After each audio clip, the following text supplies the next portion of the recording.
Assalamualaikum warahmatullahi wabarakatuh. Innal hamdalillah nahmaduhu wa nasta'inuhu wa nastaghfiruh. Wa na'udzu billahi min syururi anfusina wa min sayyiati a'malina. May yahdihillahu fala mudhillalah wa may yudlil fala hadiyalah. Asyhadu an la ilaha illallah wa asyhadu anna Muhammadan abduhu wa rasuluh la nabiyya ba'da. Allahumma salli wa sallim ala nabiyyina Muhammad sallallahu alaihi wasallam wa ala alihi wa sahbihi wa man sara ala nahjihi ila yaumiddin. Amma ba'd. Ayo ikhwah, kajian akidah pagi ini adalah tentang ruqa. Ruqa itu bukan rumah toko, tapi ruqa ini diambil bentuk jamak dari ruqyah. Ruqyah kan kita dengar ruqyah itu. Biasanya disatukan dengan bekam ya. Ruqyah, bekam. Jadi ada beberapa istilah dalam dunia pengobatan, diantaranya fastu. Ya, terus ruqyah, al-qayyu itu pengobatan cara Nabi dalam bentuk doa-doa, itu namanya ruqyah. Kalau bekam kan sudah tahu kan, pengambilan darah. Ya, fastu itu disudat. Lebih bahaya itu fastu. Kalau bukan ahlinya, siapa ya, darah saluran vena ya, kalau sampai kena itu bisa pendarahan, kalau nggak bisa ya. Kemudian lagi ada al-qayyu. Al-qayyu itu adalah pengobatan dengan pemanasan, jadi pakai api. Nah, yang kita akan sampaikan di sini adalah ruqyah, bentuk jamannya ruqa, ya, jampi-jampi. Apa arti dengan ruqa? Ruqa itu jam'u ruqyah. Wa ruqyah fil lugha udzah. Dalam bahasa, ruqyah itu dengan udzah atau iwadzah. Iwadzah itu adalah penangkal, jimat. Ya. Secara istilah, ruqyah itu artinya ayatun, ayat-ayat,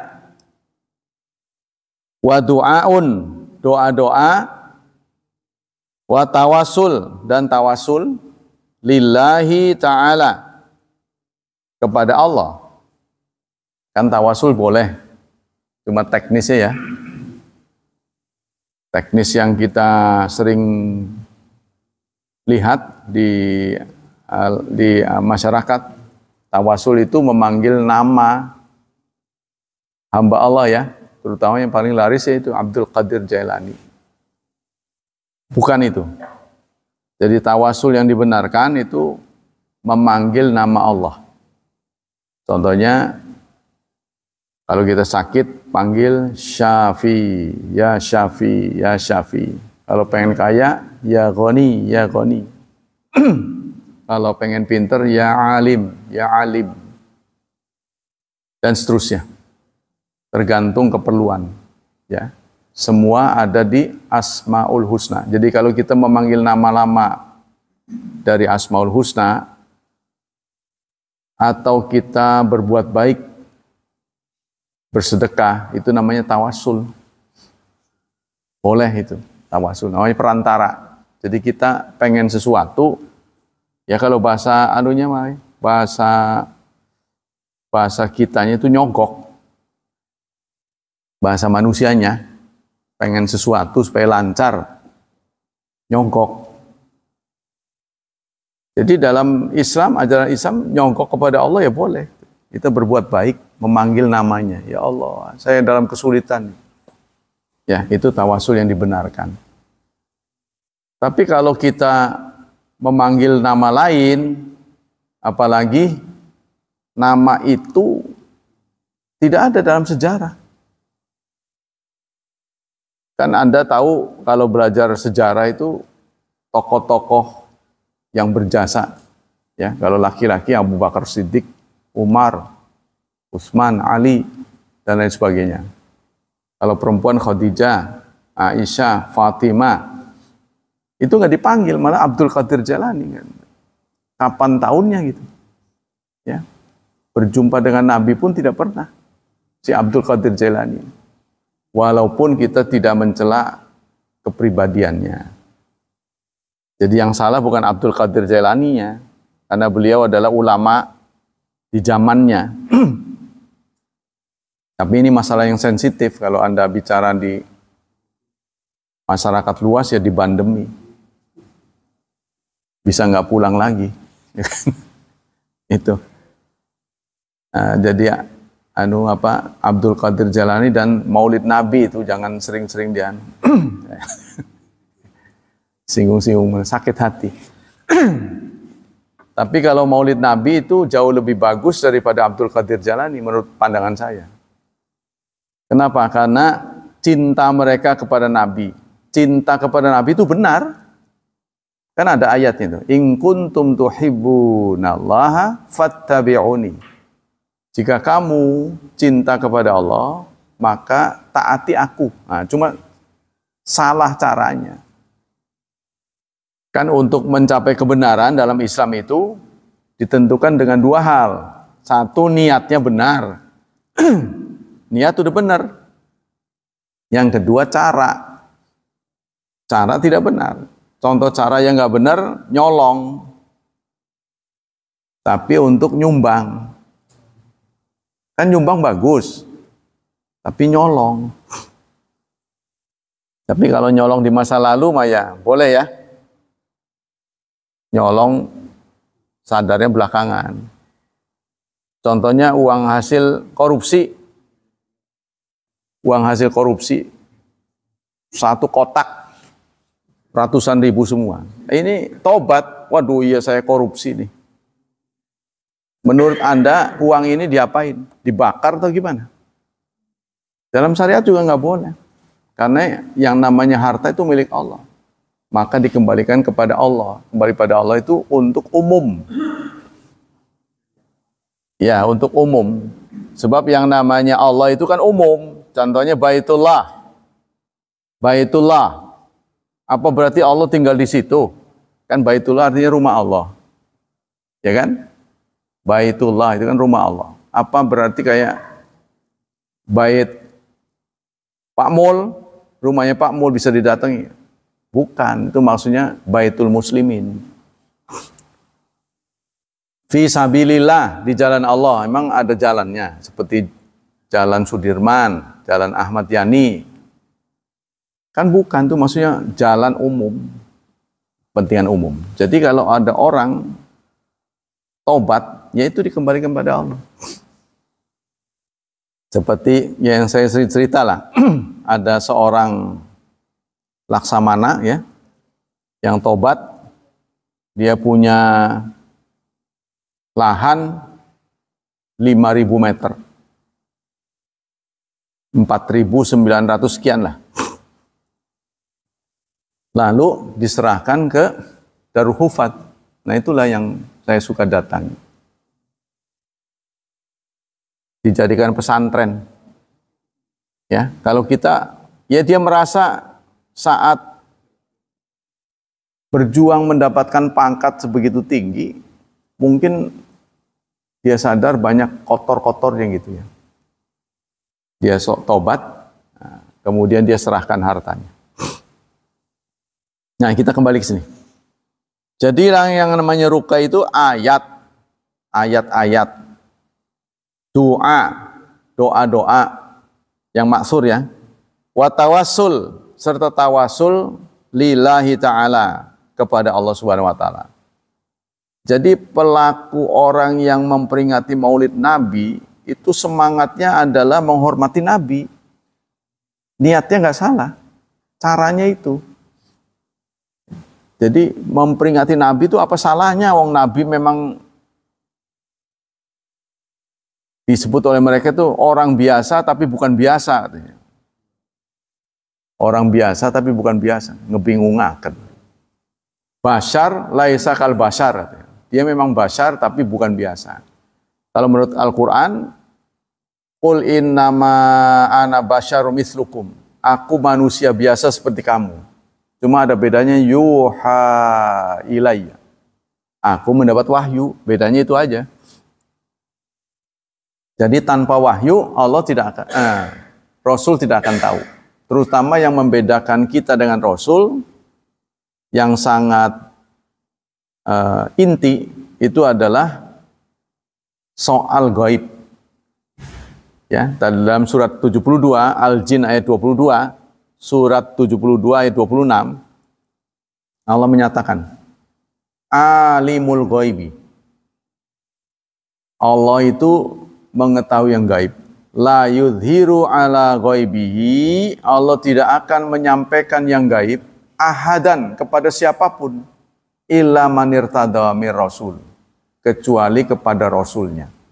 Jadi tidak ada yang tahu gaib itu. Tanpa pemberitahuan dari Allah, rasul pun tidak tahu. Ya, termasuk yang paling mudah, hal gaib yang paling mudah dan kita jumpai sehari-hari adalah ganjaran, pahala. Pahala dan dosa itu gaib. Tidak terlihat angkanya gitu. Ya, meskipun orang melakukan perbuatan yang sama, kebaikan yang sama, contohnya sholat wajib lah. Soft awal. Dari ujung ke ujung. Anda pasti yakin angkanya nggak sama. Sama nggak pahalanya? Orang yang ada di soft awal. Dari ujung ke ujung. Nilainya sama nggak? Anda jawab nggak sama ya Pak. Tapi Anda jawab nggak sama itu nggak bisa memastikan berapa. Nggak samanya di mana. Ya, kalau Anda sama nggak? Enggak. Nggak sama di mana? Nggak bisa nunjukin itu. Karena masuk ranah gaib. Karena Allah menilai orang itu nggak saklek. Ya sama dengan kejuaraan kan dinilai dari pembawaannya, akhlaknya, suaranya. Itu kalau musabaqah itu kan akhlaknya, wawasannya, kan jurinya banyak tuh. Baik, kita lanjut sini. Tuqra'u ala maghrid, yang dibacakan kepada yang sakit, biqasdi syifa, untuk ya tujuannya itu kesembuhan. Tuh, makna ruqyah. Ruqyah bentuk zamannya ruqa adalah ayat-ayat, doa-doa dan tawassul kepada Allah. Tawassul tadi ya, mengeluh ya, ya Rahman ya Rahim, irhamna, ya, sayangilah kami. Dibacakan kepada orang yang sakit dengan tujuan supaya sembuh. Wa dhihabul ilat min badani, dan hilangnya penyakit dari badannya. Itu definisi yang disampaikan oleh Ahkamur Riqa wa Tamaim ya, dalam kitab ini ada literaturnya. Wa min aqwali ulama fi mana ruqyah fi syar'i wa mayali. Tapi ada lagi definisi ruqyah yang disampaikan oleh ulama yang lain. Ar-ruqyah bidom al-iwadah allati yurqa biha sahibul afat kal huma wasar wa ghairihima. Ruqyah itu dibacanya dhom, ruq ya. Adalah bacaan-bacaan yang disampaikan untuk kesembuhan seperti demam, pingsan. Karena pingsan, bahasa kita kesambet lah. Sambet. Anda boleh percaya, boleh tidak, yang namanya hipnosis itu ada kan? Hipnotis ada kan? Buktinya banyak yang ketipu kan? Saya amati itu yang banyak ketipu perempuan ya. Kenapa ya? Orang tua, dia bawa perhiasan, tapi ditepak begini, mematung dia.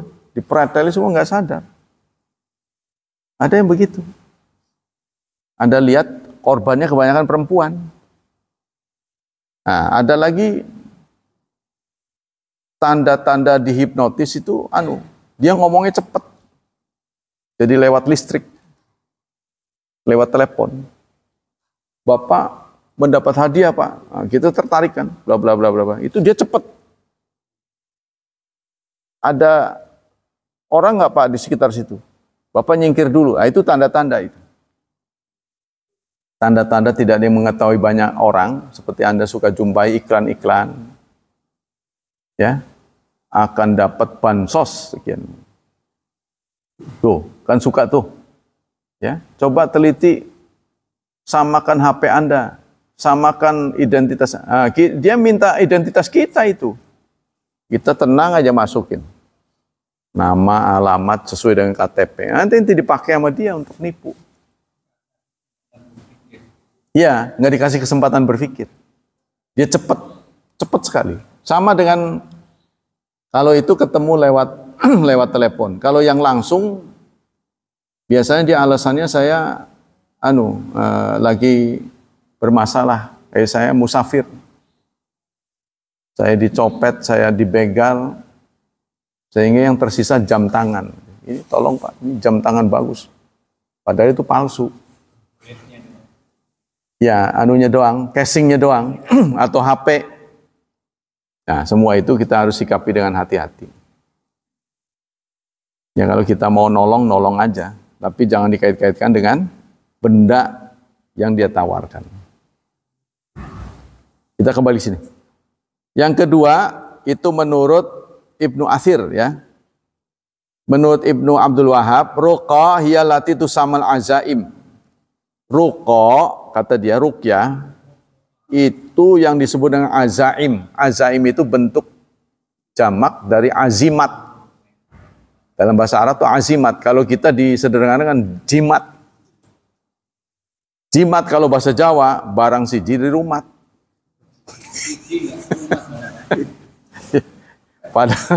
Padahal itu dari bahasa Arab azimat. Ya. Tapi kalau ngomong azimat susah, jimat, sederhana jimat. Jimat itu kata orang Jawa, barang siji di rumah. Benda berharga yang dipelihara. Asmaul ukhra. Ya, jazakallah. Status hukum. Nah, gimana kita berruqyah hukumnya? Qasamal ulama ruqa ila qismain. Ulama membagi ruqyah dua macam. Anda pernah datang nggak sih ke dukun sih? Kalau pernah pasti ngalamin. Pernah kan? Nah itu ngaku aja. Kalau ngaku kan tobatnya lebih gampang kan. Nyereat. Jadi menurut ulama ruqyah, ya, ruqyah itu ada yang boleh, ada yang enggak. Ya, jadi kita patut ketahui. Apa al-awal ruqyah masyru'ah, ada yang disyariatkan. Tapi yang disyariatkan ini ya mempunyai 3 syarat. Pertama, ayakuna bi kalamillah. Bacaan-bacaannya itu kalamullah. Yaitu masuk tawasul tadi kan? Masuk tawasul. Contohnya kalau kita mau melet, ya, kita pakai bacaan itu surat Yusuf, wa alqaitu, ada surat Nabi Musa, wa alqaitu alaika mahabbatan minni. Dibaca berulang-ulang. Aku jatuhkan cintaku kepadamu. Nah, itu nanti dia bisa kepelet sama kita. Jadi ada 2 macam. Ada yang boleh, ada yang tidak boleh. Yang boleh itu memberikan syarat. Pertama, doa-doanya itu berasal dari Quran. Ya. Atau nama Allah. Atau sifat Allah. Tapi orang awam kan nggak bisa membedakan Quran mana enggak. Pokoknya bahasa Arab aja gitu dia. Quran. Tuh, katanya orang Indonesia ke Arab, melihat koran dijadikan bungkus, marah dia. Orang Arab kan berbahasa Arab. Dijadikan bungkus, marah. Sembarangan Quran di kanu. Saking iya, surat kabar Arab kan bahasanya Arab. Dibuat bungkus, marah dia. Quran tuh nggak boleh, bukan Quran ini mah. Jadi orang awam taunya Quran, taunya bahasa tulisan Arab. Jadi satu, syaratnya itu harus kalamullah. Jadi rahasianya kenapa kita tidak melanggar? Karena Quran itu penghubung Allah, kan itu omongan Allah. Ya, jadi kita menggunakan mushaf, baca mushaf itu sama dengan kita membaca kalamullah. Anda terhubung dengan Allah. Kenapa pahalanya besar? Jangankan satu mushaf, bahkan satu huruf. Kenapa? Karena kita connect dengan Allah. Waktu kita baca Quran itu kita connect. Kita menyatu. Kalamullah, kita membaca kalam. Itu disepakati oleh ulama. Walaupun kita tahu yang kita baca ini keluaran dari percetakan. Ya, tapi itu kalamullah. Jadi kalau kita baca, kenapa lebih berharga? Sehingga bernilai ibadah. Jadi kita membaca Quran itu dinilai ibadah, saudara. Ya, jadi kalau kita bingung-bingung, gabut gitu ya. Wah, ngapain ya? Anda itu baca Quran. Anda dianggap ibadah. Jangankan satu kalimat, bahkan dinilai satu huruf. Jangankan bisa. Enggak bisanya aja malah nilainya 2. Kitab, contohnya mau ngomong gitu. Dapat 2 malah, yang gagap gitu. Ya, tapi jangan mempertahankan kebodohannya. Maksudnya proses ya. Itu pertama. Yang kedua, ayakuna bilisanil arabi, harus menggunakan bahasa Arab. Menggunakan bahasa Arab. Kadang-kadang bahasa Arabnya itu huruf-hurufnya doang, qaf, lam, mim itu kan, nggak ngerti apa artinya. Huruf-huruf doang ditumpuk. Tuh. Ya, jimatnya itu tulisannya huruf doang ditumpuk. Alif, lam, mim itu. Qaf, apa gitu. Ditumpuk. Itu namanya rajah. Ya. Jimat itu. Nah, itu biasa yang ditulis oleh para ahli-ahli. Yang ketiga, al-ya'taqida anna la tu'athir bidzatiha. Harus meyakini bahwa benda itu tidak mempunyai pengaruh apapun kecuali seizin Allah. Yang nggak beda dengan senjata, ya, kan begini. Detektor kebenaran, saya sudah sering mengatakan, detektor kebenaran itu Allah berikan pada kita 2. Akal dan wahyu. Contohnya kita ada gelang nih. Ya. Ada gelang katanya ini buat kesehatan, kan suka tuh. Ya. Ada gelang buat kesehatan.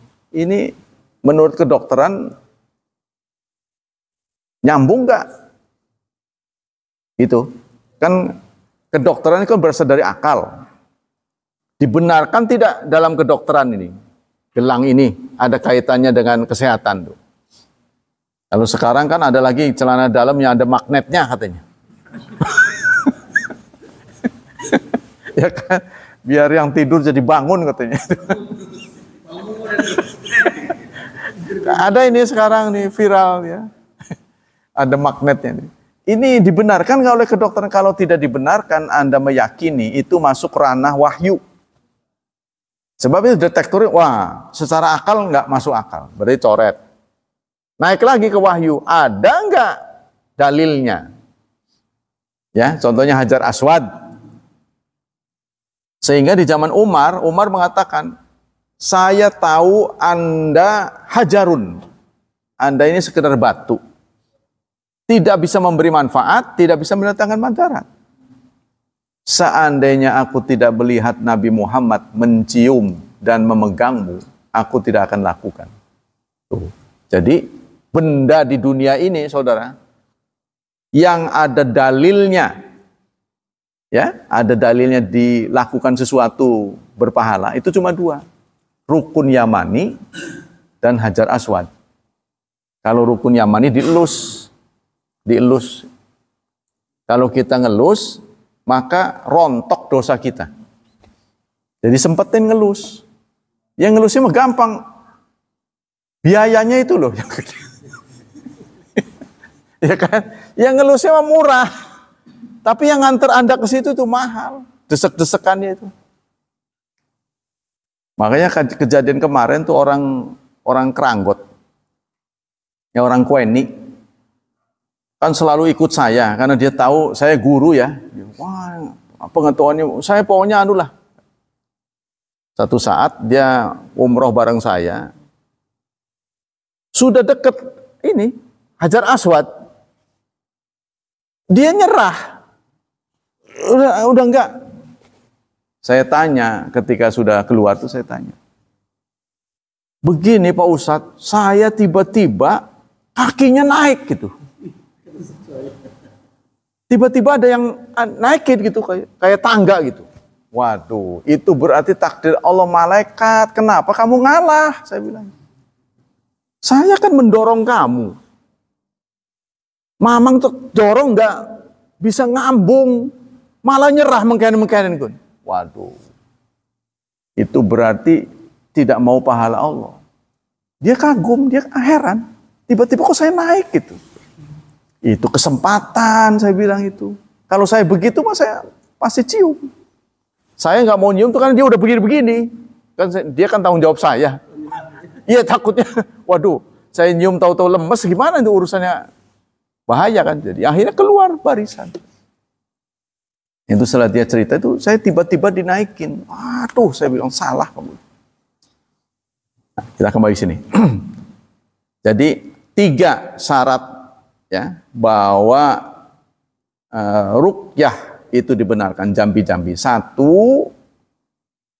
berdasarkan kalamullah.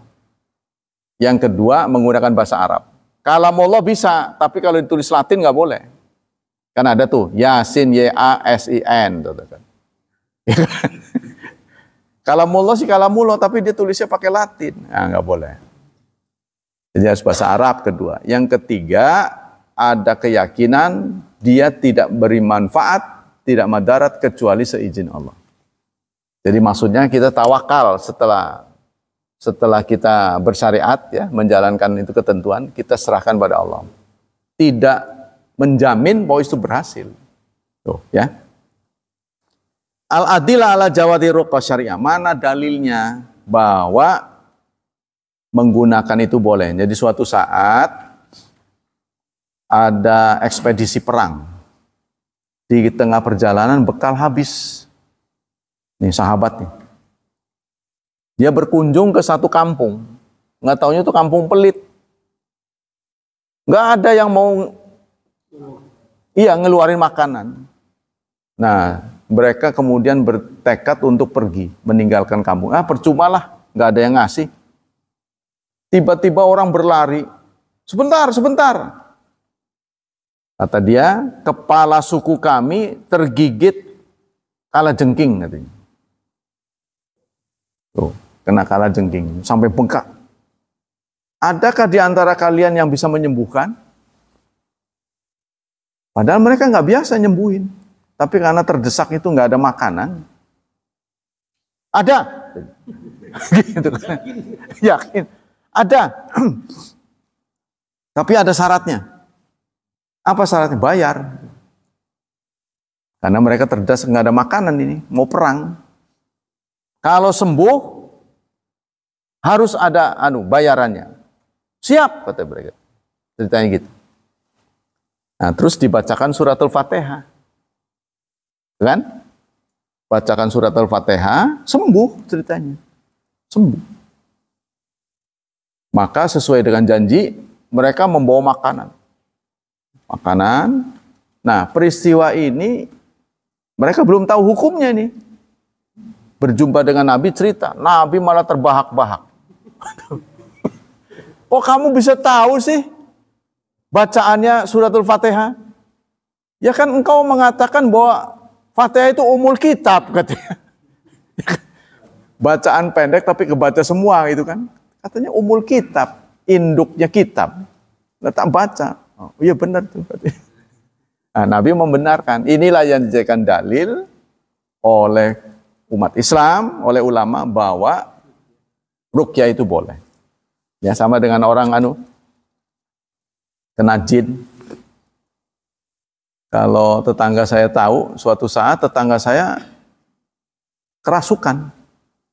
Bapaknya nggak ada, Tetangga lain nggak ada. Saya istri dengan tetehnya. Waduh, kerasukan. Perempuan lagi. Terus gimana ya? Saya husnudzon aja. Baca aja yang saya bisa lah. Kan yang penting kita berhubungan dengan Allah kan. Allah Maha tahu itu kan. Keinginan kita itu apa. Ya pokoknya Allah sembuhkan lah. Ini kerasukan, saya nggak tahu. Sakit apa, penyebabnya apa. Pokoknya engkau Maha penyembuh lah gitu. Ceritanya kita baca-bacain. Ya sembuh. Orangnya udah nikah. Cuma saya nggak buka-buka. Nih, calon istrimu dulu enggak, saya nggak buka. Biasa. Ya, suka berjemaah di sini. Lancar. Alhamdulillah. Itu saudara. Jadi kita punya, kalau menurut saya begitu. Jadi dalil-dalilnya tadi, kenapa ulama membolehkan? Karena pernah dipraktekkan oleh sahabat dan Rasulullah merestui. Sekarang ulama li ruqyah syariah salah satu syurut. Jadi ingat syaratnya ada 3. Pertama harus dalam bentuk kalamullah atau doa-doa maksur. Nah ini menurut saya tidak semua orang bisa mendeteksinya, ya kan? Sebab orang awam nggak bisa membedakan bahasa Arab dengan Quran. Quran bukan yang dia tahu bahasa Arab aja, mungkin pelajaran bahasa Arab jadi dia kira juga Quran kan? Nah itu, jadi hanya orang-orang tertentu yang tahu. Yang kedua, tadi ya, ayakuna bilisan harus berbahasa Arab. Jadi bisa saja kalamullah tapi ditulis Latin kan? Contohnya Yasin, Y-A-S-I-N kan? Itu Yasin, tapi Latin bukan itu. Jadi harus bahasa Arab. Yang ketiga, kita harus berkeyakinan penyembuhnya adalah Allah Subhanahu wa taala. Kita tidak boleh memberi jaminan ya berhasil ya. Kita serahkan pada Allah. Contohnya gini. Ada orang minta sembuh kepada kita itu. Lalu kita beri air, lalu kita tiup dengan baca Quran. Baca, ya Allah. Kita minta kepada Allah, orang ini datang minta kesembuhan. Engkau adalah Maha Penyembuh. Ya Syafi, ya Syafi. Ishfi hadzal marad. Lalu kita beri minum. Itu ada syariatnya. Ada syariatnya. Walaupun orang yang memegang beberapa itu tidak setuju, tapi tidak semua. Jadi ada yang membolehkan. Yang penting kalamullah. Sebab ketika kita membaca kalamullah, kita terhubung dengan Allah. Bagian dari Allah. Itu ya. Nah ini, kata di sini nih. An-nafsu wa takfirunya. Ini terjadi khilafiyah. Cara meruqyah. Nah, itu dengan ditiup, diludahin enggak, ludahnya enggak ada, dianu juga enggak. Kalau ditiup, ini enggak, gitu. Itu dalam bahasanya itu nafas. Ya. Nah, ini waktunya sudah habis lah, nanti dilanjutkan lagi. Singkatnya itu ada yang membolehkan, ada yang tidak. Yang membolehkan itu ada syarat-syaratnya tadi. Ya. Semoga Allah Subhanahu wa taala melimpahkan pahala yang berlipat ganda untuk kita. Semoga Allah tetap melindungi dan menyelamatkan kita dari wabah dan fitnah dari syubhat dan syahwat. Dan semoga anak-anak kita dimudahkan hidupnya oleh Allah, diberkahi, serta ditakdirkan menjadi hambanya yang salih dan salihat. Subhanakallahumma bihamdika, asyhadu an la ilaha illa anta astaghfiruka wa atubu ilaik. Wassalamualaikum warahmatullahi wabarakatuh.